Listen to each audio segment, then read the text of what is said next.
प्रांजल खेवलकर यांना ड्रग बाळगल्याच्या प्रकरणी, सेवन केल्याप्रकरणी अटक करण्यात आली होती.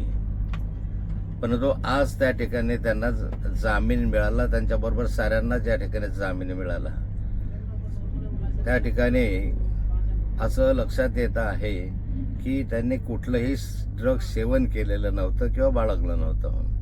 तरीही त्यांना खोट्या आरोपाखाली या ठिकाणी रेव पार्टी केली म्हणून सांगण्यात आलं. प्रत्यक्ष ती रेव पार्टी नव्हती.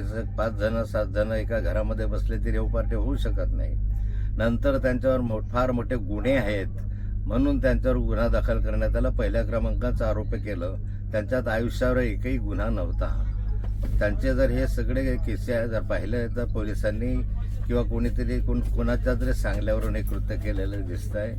आणि या ठिकाणी त्यांना या ठिकाणी जे सोडून देण्यात आलेलं आहे त्याच्यामध्ये आणखी न्यायालयामध्ये खटला चालेल. त्या माध्यमातून ते निर्दोष सुटतील असं मला विश्वास आहे. पण महाराष्ट्रामधलं राजकारण कितल्या खालच्या स्तरावर गेलेलं आहे याचं हे उत्तम उदाहरण आहे.